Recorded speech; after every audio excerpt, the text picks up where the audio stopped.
ஒரு மனுஷன் எந்த ஒரு சமூகம் அல்லது கலாச்சாரத்தின் பின்னணியில் இருந்தாலும், உயர்வான அல்லது தாழ்வான நிலையில் இருந்து வந்திருந்தாலும், எல்லா மனிதர்களுடைய இருதயத்திலும் அவன்கிட்ட தற்போது இல்லாத ஏதோ ஒரு விஷயத்தை அடைய வேண்டும் சொல்கிற ஒரு வலிமையான ஏக்கம், ஆசை அவனுக்குள்ளே இருக்குது. இது நம்முடைய சொந்த வாழ்க்கையை நம்ம ஊகித்து ஆராயும் போதும் நமக்கு தெளிவாக புரியும். இது தானாக நம்முடைய வாழ்க்கையில் இருக்க ஒரு காரியமா, தானாகவே நம்முடைய வாழ்க்கையில் இது உருவாகின ஒரு காரியமாக சொல்லி யோசிச்சு பார்க்கும்போது கண்டிப்பாக இல்லை. தேவன் நம்மளை படைக்கும்போது இப்பேற்பட்ட ஒரு வலிமையான இயக்கத்தை நம்முடைய மனசில் வச்சு தான் தேவன் நம்மளை படைத்தார். அதோடைய நோக்கம் என்ன பார்த்திங்கன்னா, ஒவ்வொரு மனுஷனும் சரியான சிறப்பான காரியத்தை தேடி நாடி அதை அடையும் போது நித்தியத்திற்கு ஒரு ஆசீர்வாதத்தை அவனால் பெற முடியும் சொல்லி தேவன் விரும்பினார். அந்த நோக்கத்திற்காக தான் இப்படி மனிதனை தேவன் படைத்தார். ஆனால் காரியம் வித்தியாசமாக மாறியிருக்கு சொல்கிறத நம்மளால் புரிஞ்சுக்க முடியும். என்ன அந்த ஒரு வித்தியாசம் பார்த்திங்கன்னா, சாத்தான் திறமையாக தந்திரமாக அவனுடைய திட்டத்தை ஒவ்வொரு மனிதர்களிடத்திலும் இந்த ஏக்கம் மாறுவதற்கு திசை திருப்பியிருக்கான். அவன் மனுஷனை இன்பத்தினாலும் செல்வத்தினாலும் வழிகளின்றி எளிமையினாலும் புகழ்ச்சியினாலும் வளமையினாலும் தங்களுக்குள்ளே இருக்க அந்த இயக்கத்தை திருப்தி செய்ய முடியும் சொல்லி நம்ப வச்சுருக்கான். யாரெல்லாம் சாத்தானுடைய இந்த வஞ்சகத்தை நம்பி இதில் விழுந்திருக்காங்களோ அவங்களுடைய வாழ்க்கை பார்த்திங்கன்னா, அவங்களுடைய வாழ்க்கை முன்பு இல்லாத அளவுக்கு ரொம்ப மோசமாக மாறியிருக்கு சொல்கிறத நாம் வேதாகமத்தின் மூலமா படித்து அதை தெரிஞ்சிருக்கோம். அவங்களுடைய வாழ்க்கை எப்படி இருக்கும் பார்த்திங்கன்னா, மிகவும் சோர்வடைந்த புரோஜனமற்ற திருப்தி இல்லாத நிலையில் இருக்கும் சொல்கிறத நம்மளால் புரிஞ்சுக்க முடியும். இதை வேதாகமத்தின் மூலியமாகவும் நம்ம புரிஞ்சுக்கலாம், இதை அனுபவ ரீதியாகவும் நம்முடைய வாழ்க்கையில் நம்ம புரிஞ்சுக்கலாம்.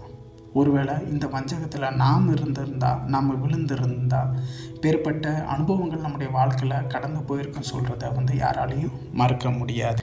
இந்த ஏக்கம், இந்த ஆசை யாரால் மட்டும்தான் திருப்திப்படுத்த முடியுமோ அவரிடம் நம்முடைய இருதயம் வழி நடத்தப்பட வேண்டும் சொல்கிறது தான் தேவனுடைய நோக்கமாக இருக்குது.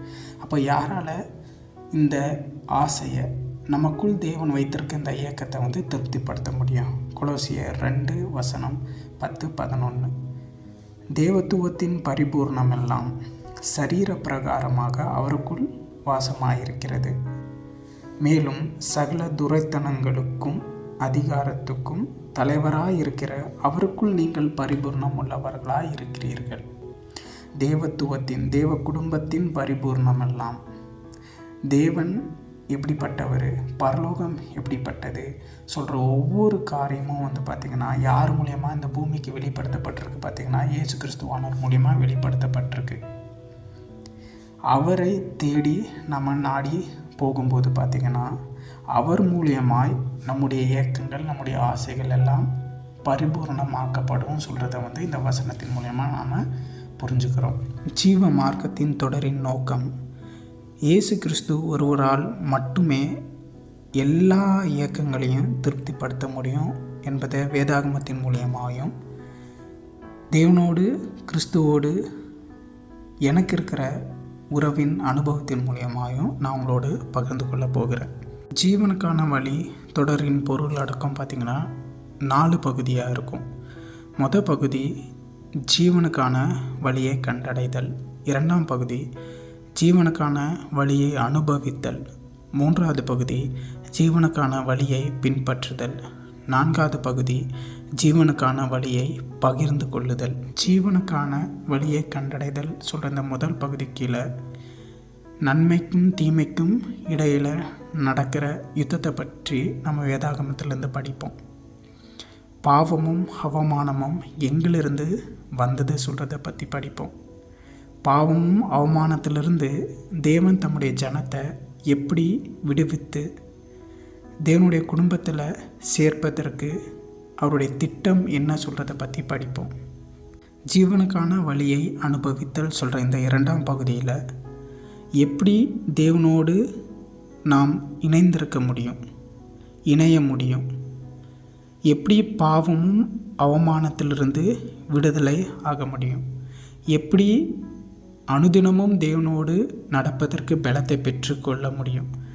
எப்படி ஜெபிப்பது, எப்படி பிறரை மன்னிப்பது, எப்படி சோதனைகளை ஜெயிப்பது போன்ற இன்னும் அநேக பாடங்களை நாம் இதில் ஜீவனுக்கான வழியை பின்பற்றுதல் சொல்கிற இந்த 3வது பகுதி கீழே வேதாகம உபதேசங்களின் பாடங்களின் மூலம் தேவனுடைய குடும்பத்தில் இணைய தேடும் நபரை அவருடைய குடும்பத்தில் இணைக்கவும், அவருடைய வழிகளை பின்பற்றவும், அவங்கள எப்படி ஆயத்தப்படுத்தலாம் சொல்கிறத பற்றி நம்ம படிப்போம்.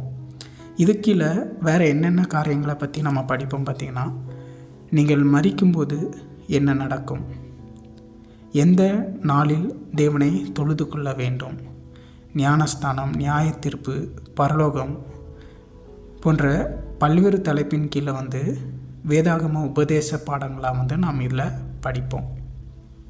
ஜீவனுக்கான வழியை பகிர்ந்து கொள்ளுதல் சொல்கிற இந்த 4வது பகுதியின் கீழே ஆர்வமுள்ள, விருப்பமுள்ள நபர்களிடம் தேவனுடைய சத்தியத்தை எப்படி பகிர்ந்து கொள்வது, எப்படி புதிய விசுவாசிகளை ஞானஸ்தானத்துக்கு ஆயத்தப்படுத்துவது, எப்படி புதிய விசுவாசிகளை போஷிப்பது போன்ற பாடங்களை நாம் இந்த 4வது பகுதியின் கீழே நாம் படிப்போம். நிச்சயமாக இந்த பதிவு உங்களுக்கு பிரயோஜனமாக இருந்திருக்கும் சொல்லி நான் கர்த்தருக்குள்ள விசுவாசிக்கிறேன். இனியும் வருகிற சத்தியத்தை நீங்கள் கேட்கும்போது நிச்சயமாக அந்த சத்தியத்தின் மூலம் தேவனோடு உங்களுடைய உறவு பலப்பட வேண்டும் என்பது என்னுடைய ஜெபமாக இருக்கிறது. தேவன் உங்களை ஆசீர்வதிப்பாராக. ஆமென்.